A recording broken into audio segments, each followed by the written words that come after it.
चित्तौड़ का पहला साका या चित्तौड़ का पहला जौहर 26 अगस्त 1303 के दिन हुआ था, जब चित्तौड़ की महारानी पद्मिनी ने 16,000 अन्य हिंदू वीरांगनियों के साथ अपनी आबरू बचाने और मेवाड़ की आन बान और शान के लिए स्वयं को अग्नि के हवाले कर दिया था।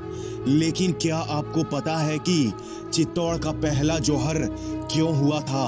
आइए जानते हैं इसके बारे में। अलाउद्दीन खिलजी ने रानी पद्मिनी की सुंदरता के बारे में सुना और वह चाहता था कि पद्मिनी उससे शादी करे।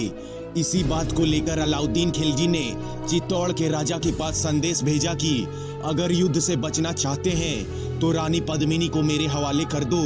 मेवाड़ के वीर कभी झुकते नहीं, झुका देते हैं। यह कहावत वाकई में सत्य है। राजा रतन सिंह ने उस प्रस्ताव को फाड़ दिया। इससे अलाउद्दीन खिलजी आग बबूला हो उठा। अब अलाउद्दीन खिलजी ने दूसरा प्रस्ताव भेजा कि वह एक बार पद्मिनी के दर्शन करना चाहता है। अगर ऐसा नहीं किया तो निश्चित रूप से युद्ध होगा। राजा रतन सिंह खून खराबा नहीं चाहते थे, इसीलिए उन्होंने अलाउद्दीन की बात मान ली। बहुत दूर से ही सही, लेकिन पद्मिनी को देखते ही अलाउद्दीन खिलजी पगला सा गया। उसकी खूबसूरती के आगे उसे संसार फीका लगने लगा। राजा रतन सिंह ने सम्मान पूर्वक खिलजी को किले के बाहर तक छोड़ने आए, जहां पर धोखे से खिलजी ने राजा रतन सिंह को बंदी बना लिया और छोड़ने के बदले पद्मिनी को उसके हवाले करने की शर्त रखी। जब यह समाचार चित्तौड़ किले पर पहुंचा तो वहां पर हाहाकार मच गया। रानी पद्मिनी ने आगे आकर जवाब दिया कि वह अकेली नहीं, उसके साथ लगभग 800 स्त्रियां और होंगी, जो सभी पालकी में सवार होकर आएगी। वह प्रसन्न था कि रानी पद्मिनी के साथ साथ उसे 800 और स्त्रियां मिलेंगी।